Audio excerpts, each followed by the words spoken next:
Hello and welcome back to my blog, part 21 here of The Creative Process in the Individual by Troward.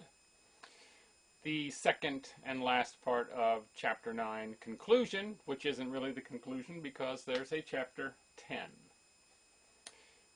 The existence of these negative possibilities in the spiritual world should never be overlooked, and therefore the essential condition for receiving the perfect fullness of life is that we should present ourselves before the eternal Spirit, free from every trace of inversion. To do this means to present ourselves in the likeness of the divine ideal. And in this self-presentation, the initiative, so far as the individual is consciously concerned, must necessarily be taken by himself. He is to project into the eternal mind the conception of himself as identical with its eternal ideal. And if he can do this, then by the law of the creative process, a return current will flow from the eternal mind, reproducing this image in the individual with a continually growing power. Then the question is, how are we to do this? The answer is that to take the initiative for inducing this flow of life individually, it is a sine qua non that the conditions enabling us to do so should first be presented to us universally. This is in accordance with the general principle that we can never create a force but can only specialize it. Only here the power we are wanting to specialize is the very power of specialization itself, and therefore, paradoxical as it may seem, what we require to have shown us is the universality of specialization. Now, this is what the Bible puts before us in its central figure. Taking the Bible statements simply and literally, they show us this unique personality as the principle of humanity, alike in its spiritual origin and in its material manifestation, carried to the logical extreme of specialization, while at the same time, as the embodiment of the original polarity of spirit and substance, this personality, however unique, is absolutely universal, so that the Bible sets Jesus Christ before us as the answer to the philosophic problem of how to specialize the universal while at the same time preserving its universality. If then we fix our thought upon this unique personality as the embodiment of universal principles, it follows that those principles must exist in ourselves also, and that his actual specialization of them is the earnest of our potential specialization of them. Then, if we fix our thought on this potential in ourselves as being identical with its manifestation in him, we can logically claim our identity with him, so that what he has done, we have done. What he is, we are. And thus, recognizing ourselves in him, we present this image of ourselves to the eternal mind, with the result that we bring with us no inversion, and so import no negative current into our stream of life. Thus it is that we reach the Father through the Son, and that he is able to keep us from falling and to present us faultless before the presence of the divine glory with exceeding joy. Jude 24. The gospel of the Word made flesh is not the meaningless cant of some petty sect, nor yet the cunning device of priestcraft, though it has been distorted in both these directions.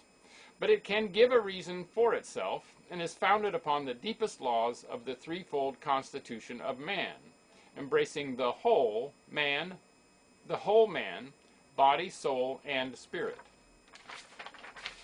It is not opposed to science, but is the culmination of all science, whether physical or mental. It is philosophical and logical throughout if you start the creative process where alone it can start, in the self-contemplation of the Spirit. The more carefully we examine into the claims of the gospel of Christ, the more we shall find all the current objections to it melt away and disclose their own superficialness. We shall find that Christ is indeed the mediator between God and man, not by the arbitrary fiat of a capricious deity, but by a logical law of sequence which solves the problem of making extremes meet, so that the Son of Man is also the Son of God. And when we see the reason why this is so, we thereby receive power to become ourselves sons of God, which is the denouement of the creative process in the individual. These closing lines are not the place to enter upon so great a subject, but I hope to follow it up in another volume and to show in detail the logic of the Bible teaching, what it saves us from and what it leads us to show, while giving due weight to the value of other systems, how it differs from them and transcends them, to glance perhaps for a moment at the indications of the future, and to touch upon some of the dangers of the present and the way to escape from them. Nor would I pass over in silence another and important aspect of the gospel contained in Christ's commission to his followers to heal the sick. This also follows logically from the law of the creative process if we trace carefully the sequence of connections from the indwelling ego to the outermost of its vehicles. While the effect of the recognition of these great truths upon the individuality that has for a time put off its robe of flesh opens out a subject of paramount interest. Thus it is that on every plane Christ is the fulfilling of the law, and that salvation is not a silly shibboleth, but the logical and vital process of our advance into the unfoldment of the next stage of the limitless capacities of our being. Of these things I hope to write in another volume, should it be permitted to me, and in the meanwhile I would commend the present abstract statement of principles to the reader's attention, in the hope that it may throw some light on the fundamental nature of these momentous questions. The great thing to bear in mind is that if a thing is true at all, there must be a reason why it is true. And when we come to see this reason, we know the truth at first hand for ourselves, and not from someone else's report. Then it becomes really our own, and we begin to learn how to use it. This is the secret of the individual's progress in any art, science, or business, and the same method will serve equally well in our search after life itself. And as we thus follow up the great quest, we shall find that on every plane the way, the truth, and the life are one.